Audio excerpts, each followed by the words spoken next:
Assalamualaikum. Hello everybody. Welcome to English lesson with Sumaryani. Today I will teach English for grade 8 semester 2. It is in chapter 1. The lesson is called Simple Present Tense. Simple Present Tense.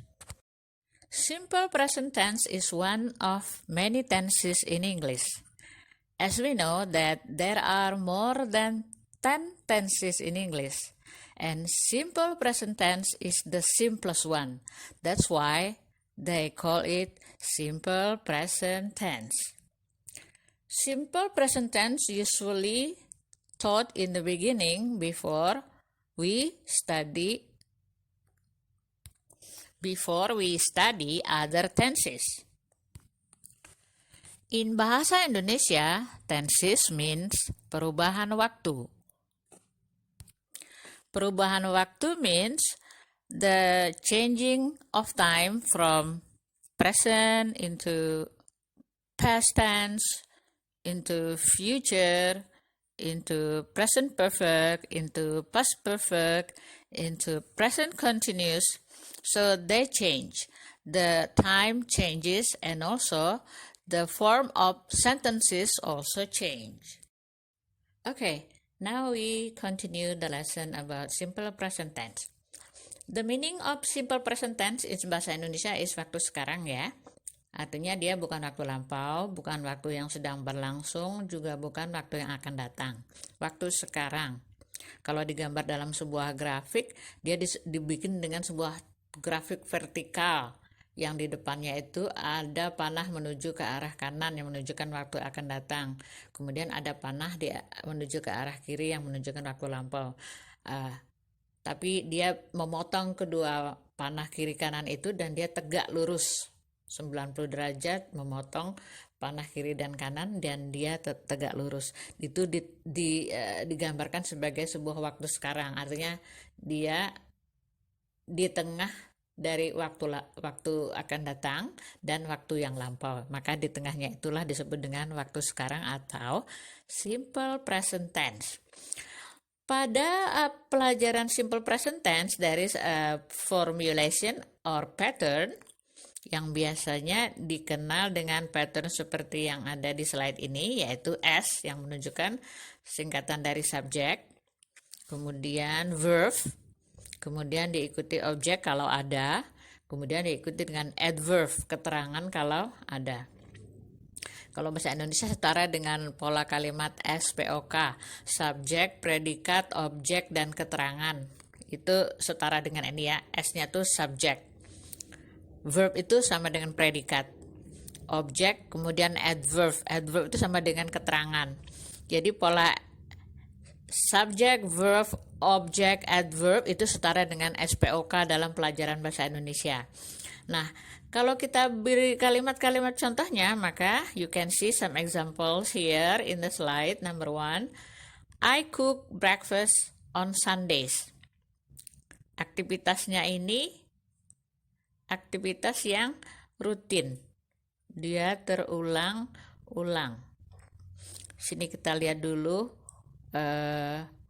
bahwa kalimat seperti itu dikatakan ketika suatu aktivitas memasak itu terulang pada setiap hari Minggu. Berarti aktivitas ini sering dilakukan oleh si pembicara yang mengatakan I cook breakfast on Sundays, menunjukkan bahwa aktivitas dia memasak sarapan pagi pada hari Minggu itu tidak hanya terjadi satu kali, tapi dia rutin setiap hari Minggu.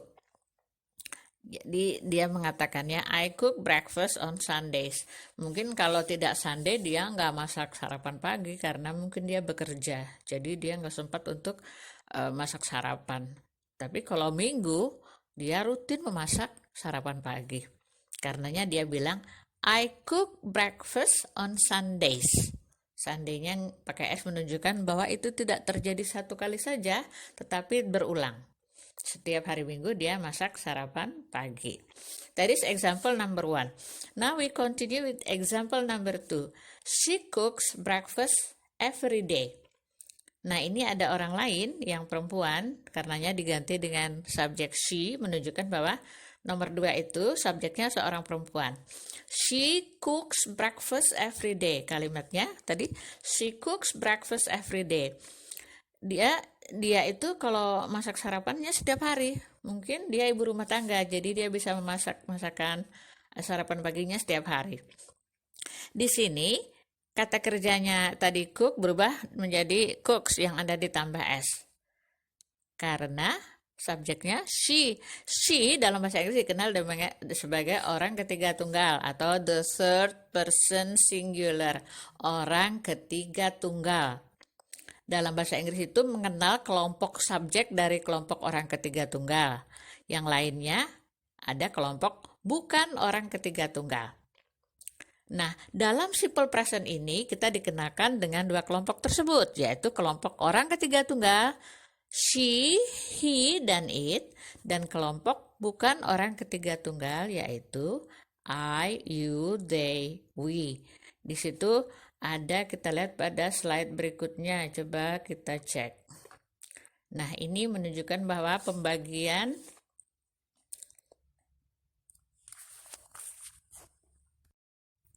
slide berikut ini menunjukkan pembagian dari kelompok subjek.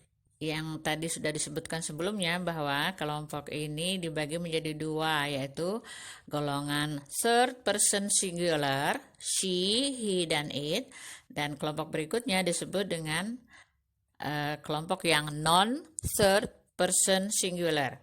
Kelompok bukan orang ketiga tunggal, yaitu I, you, they, we. Di sini ketika kelompok bukan orang ketiga tunggal ini kita ambil sebagai subjek dalam sebuah kalimat, maka subjek tersebut diikuti dengan kata kerja bentuk satu ketika kita mengatakannya dalam simple present. Contohnya tadi, I cook breakfast on Sundays. Kata kerja cooknya kan langsung ya, kata kerja bentuk satu, cook, begitu. Nggak ada S-nya. Contoh lain misalnya di sini dia menggunakan subjek they. They juga dari kelompok yang bukan orang ketiga tunggal. Karenanya kalau kata kerjanya watch, maka cukup kita langsung menambahkan kata watch setelah subjek they tadi. Kalimatnya menjadi they watch the news on TV in the afternoon.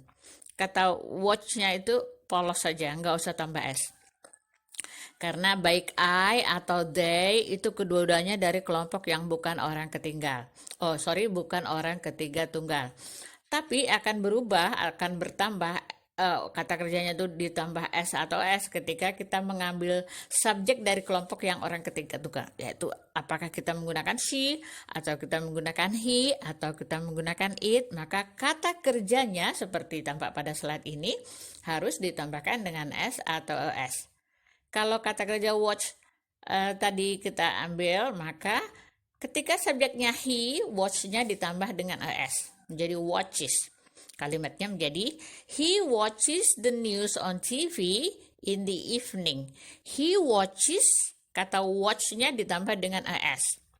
Karena begitu ketentuan dalam bahasa Inggris ketika kita mengambil subjek dari kelompok yang orang ketiga tunggal. Baik dia she, he, atau it. Atau kita menggunakan nama-nama manusia yang hanya satu, misalnya namanya misalnya Pamela. Kita boleh menggunakan nama Pamela, satu orang, itu setara dengan she. Maka kalau kita menggunakan subjek Pamela, kita mengatakannya Pamela watches the news on TV in the evening. Di situ tetap kita menggunakan penambahan s, es pada subjeknya. Kalau misalnya it kita mau ganti dengan hewan yang berjumlah satu, maka tetap saja kita nanti menggunakan penambahan s pada kata kerjanya. Kita ambil contoh misalnya hewannya, kita ambil contoh seekor rabbit. A rabbit jumps over the fence, misalnya begitu. Seekor kelinci melompati tembok. A rabbit jump, kata jump ditambah dengan s. Jumps over the fence. Karena a rabbit itu setara dengan it. It berarti kelompok dari orang ketiga tunggal. Kalau menggunakan kata kerja pada simple present tense, kata kerja tersebut harus ditambah s pada kata jump. Dia berubah menjadi jumps. A rabbit jumps over the fence. Seekor kelinci melompati pagar tembok. Begitu. Okay, now we continue to the next slide. This is the 5th slide. Here we are talking about the function of simple present tense. Fungsi dari simple present tense. Nah, salah satu fungsi dari simple present tense adalah untuk menyatakan aktivitas rutin seperti yang sudah dijelaskan pada slide sebelumnya ya. Aktivitas rutin dalam bahasa Inggris juga disebut dengan istilah lain yang dikenal dengan habitual action. Suatu tindakan yang merupakan habit atau kebiasaan. Jadi ada istilah routine activities, ada juga istilah habitual action. Kedua-duanya itu bermakna mirip saja. Jadi kalau suatu aktivitas yang terulang-ulang atau rutin, kita menyatakannya dalam bentuk simple present tense. Kalau ada juga suatu tindakan yang merupakan kebiasaan seseorang, misalnya dia selalu bangun pagi jam 5, hari ini jam 5, besok jam 5, kemarin jam 5, bulan depan jam 5, tahun depan jam 5. Artinya aktivitas itu terulang atau habit itu, kebiasaan itu terulang terus. Maka kita juga menyatakannya dalam simple present tense. Itu tadi fungsi pertama dari simple present tense. The first function of simple present tense is to state routine activities or habitual action. The second function of simple present tense is to state general truth, untuk menyatakan sebuah kebenaran umum atau kebenaran sejati. What is general truth? Kebenaran umum itu apa ya? Kebenaran umum adalah sebuah fakta atau sebuah pernyataan tentang sesuatu yang sejak pertama kali diciptakan dia sudah begitu. Sampai sekarang tetap begitu. Nanti di saat yang akan datang juga tetap begitu. Jadi itu dikenal dengan istilah general truth.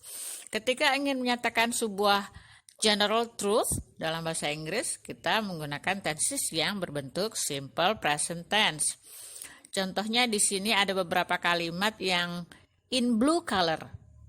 Kan yang tadi number 1 kita beri warna green. Yang green color showing routine activities or habitual action. Tapi yang blue color, yang sentences in blue color means general truth. Jadi kita lihat aja di sini yang berwarna biru ada 2 kalimat, yang berwarna green ada 2 kalimat. Number 1, the color is green, it means showing the habitual action. Contoh kalimatnya adalah I write English text on WordPress. Saya menulis teks bahasa Inggris di WordPress. Aktivitas ini rutin, walaupun dia nggak setiap hari, tapi rutin mungkin setahun sekali, mungkin ya 1 semester sekali, tapi rutin sebulan sekali begitu. Aktivitas menulisnya ini tidak hanya 1 kali, tapi berulang. Walaupun kadang jeda waktunya lama, tetapi berulang. Begitu ya, dan kita menyatakannya dalam simple present tense. Second example for routine activities ada di sini masih dengan green color. Misalnya contohnya adalah Mr. White writes a novel once a year. Tuan White atau Pak White menulis novel 1 tahun sekali. Itu rutin. Pak White itu mungkin seorang penulis, jadi dia menulis novel itu 1 tahun sekali. Tahun ini sekali, tahun besok sekali, tahun lalu sekali, tahun depan juga, tahun 2 tahun berikutnya sekali, pokoknya rutin. Itu dinyatakan dalam tenses yang berbentuk simple present tense. Jangan lupa bahwa kata kerja bentuk 1 ditambah S ketika subjek dari kelompok orang ketiga tunggal. Baik dia berupa nama orang yang berjumlah 1 atau nama hewan yang berjumlah 1, atau dia langsung ditulis dengan she atau he atau it. Number 1 itu subjeknya dari kelompok non-third person singular. I bukan orang ketiga tunggal, tapi dia golongan yang bukan orang ketiga tunggal atau non-third person singular. Jadi kata kerja pertama saja, kata kerja pertama nggak perlu tambah S atau ES. Now we see the blue color sentences. Berarti dia dari kelompok yang contoh general truth. Tadi kebenaran umum atau kebenaran sejati. Number 1, example from general truth adalah the sun sets in the west. Matahari terbenam di sebelah barat. The sun, matahari itu tunggal. Dia setara dengan it. Karenanya kata kerjanya bentuk 1 ditambah dengan S. Set menjadi sets in the west. Kalimatnya, the sun sets in the west. Matahari terbenam di sebelah barat.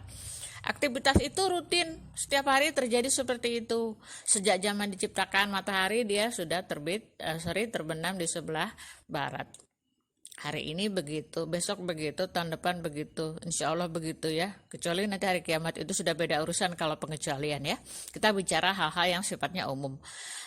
Second example, number 2 dari blue color, berarti dari kelompok general truth adalah elephants have wide ears. Gajah-gajah itu punya telinga yang lebar. Sejak zaman dulu diciptakan sudah telinganya lebar.